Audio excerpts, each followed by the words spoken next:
I remember when I was 13, 12 years old, and I had an uncle, a maternal uncle of mine, one time sit me down.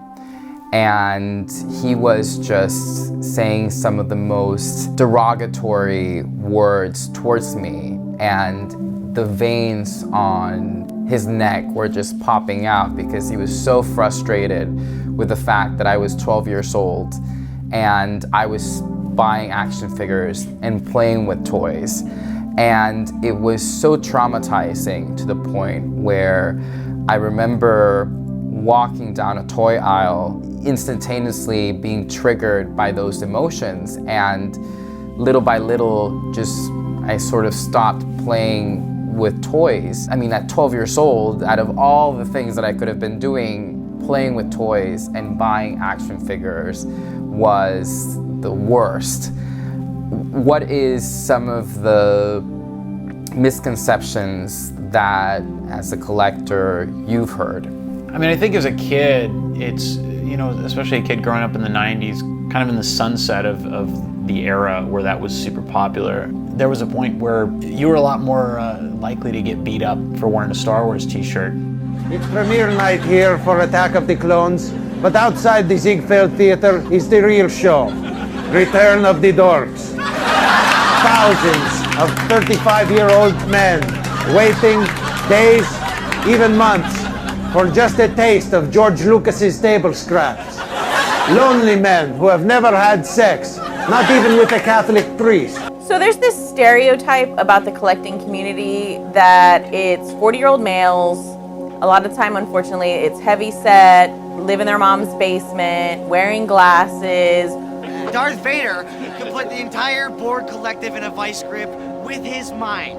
Or like dysfunctional nerds like Sheldon and Leonard who like have all these problems and they can't be social except in like weird social circles. I'm taking off work to watch the original trilogy while I eat enough Star Wars cereal to choke a Wookiee.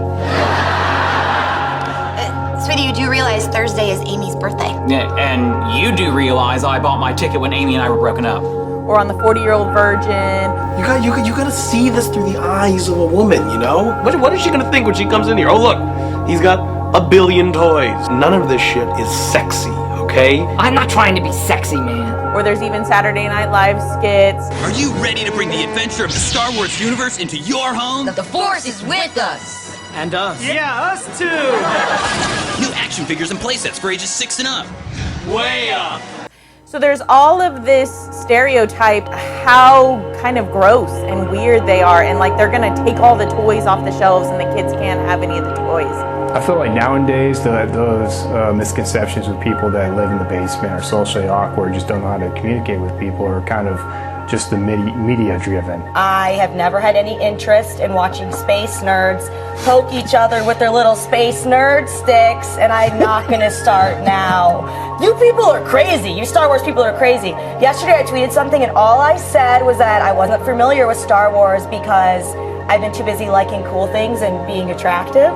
Yes. People threatened my life. Well, maybe it's that, you're not really trying to you're not branding yourself in a way that's gonna make me want to join your little life-threatening club. About 80% of them are just like myself and Melissa. Normal people who have normal jobs and they go to work every day. Why can't we like toys too? And I'm not 40, well okay, I am 40, but I'm not a 40-year-old dude. I was like, oh my God, I'm 40. Growing up, and especially here in Texas, Texas football is key when you're growing up in high school. My family was a sports family, so I ended up playing football. It got to the point where it's junior high, it was like toy aisles were off limits because I was too old or I was too cool to be on the toy aisles. And now looking back, you're never too cool to get on the toy aisles. Actually, I had met a lady that told me that it was kind of weird for me to collect toys. Talking to a girl, we're kind of dating. I say, hey, I want to go to the store, Disney store actually, buy an action figure. So why do you buy toys? That's stupid.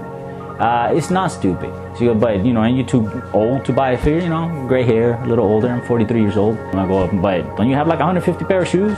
And I'm like, well, that's my thing. I go, exactly. And my thing is once a month, I like to buy a couple action figures. She had a collection of like over 150 shoes. I have 10 sets of shoes. So her thing with shoes, mine was buy an action figure once a month. Makes me happy. I'm not at a bar, I'm not drinking, I'm not you know, using drugs, I'm not committing a crime, I'm safe. I'm just enjoying my life. When I hear people say that about being a grown man and collecting toys, you need to grow up, it hurts a little. Sometimes I want to get real defensive. I don't feel we should have to push on someone else why we do what we do. The craziest reaction I've gotten was, Joe, we know you as this kind of person. You know, you're a very conservative dressing guy and you're so laid back. No, this isn't, it's not you. I had to like talk to them over and over again and say, yes, I'm a Star Wars collector and this is what I have. It's not uncommon for adults to just be roaming around Toys R Us. We're not looking for a gift for a kid, we're looking for ourselves. If we go on a vacation and we stop off, you know, Walmart to get snacks, I'm going down the toy aisle. I've had a lot of experiences over the years where I've had to deal with sadness and tragedy. You know, it's part of adult life. People pass away, various parts about my job that have brought in sadness. And that's the simplest way to put it. This right here is about the only innocent part of me that's left. There is nothing that has corrupted my love for Star Wars. Every single figure here, there's a story behind. My mom went on a trip with a man who's now my stepdad, and she brought me that figure on a package that said Return of the Jedi, and my eyes just lit up. I could still tell you where I was when I got that. You know, her handing it to me, seeing my mom smile. And so Squidhead, even though he's kind of an obscure figure, has a lot of really good sentimental value for me. Women collect shoes, we collect purses. I've even done it myself. We spend hundreds and thousands of dollars on a certain bag because of its name. It's no different with a toy.